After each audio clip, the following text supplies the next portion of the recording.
Meanwhile, President Trump is directing Secretary of War Hegseth to send U.S. troops to Portland and use full force if necessary as protesters ravage the city and attack ICE facilities, as Attorney General Bondi says anti-ICE violence has ignited a new era of violence.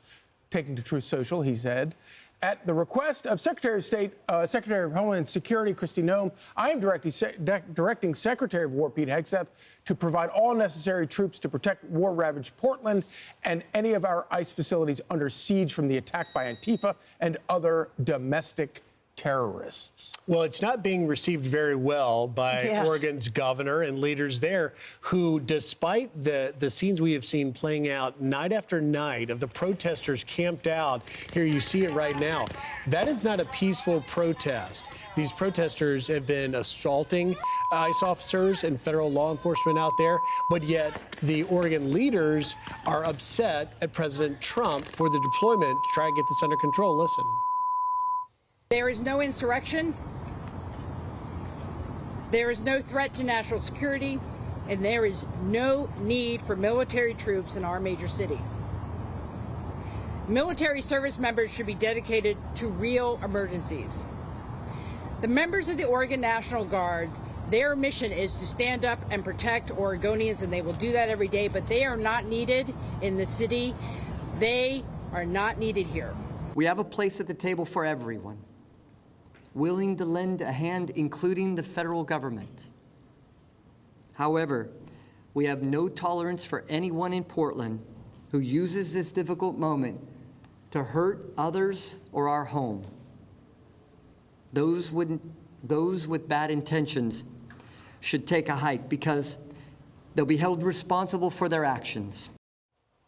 You know, I thought that President Trump designated Antifa and these types of groups as domestic terrorists. And I look at that image, I mean, it was kind of comical when you were like, not a peaceful protest, because we all remember, you know, BLM and Antifa and that summer of love and people reporting that it was a peaceful protest as fires burn. But that's what we're seeing here. I mean, look, I think are they erecting a guillotine there?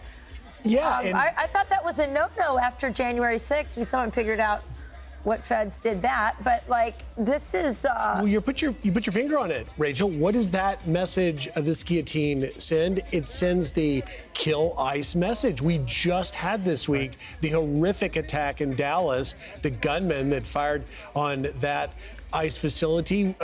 In previous weeks, we had a ICE officer dragged by a car in Chicago, and a litany of other. We just had ICE officers being assaulted in Chicago, but in Portland, for the governor of the state and local leaders to say that some crackdown isn't wanted, they're almost saying, Rachel, that we're defending our riots. We like our riots. Leave yeah, our they're riots defending alone. the riots. That's exactly what's happening. That looks like Mad Max. That looks dystopian. And no one wants to live like that. But apparently, people of Oregon keep electing governors like that. So I guess you get the government you deserve. Yeah, indeed, you really do.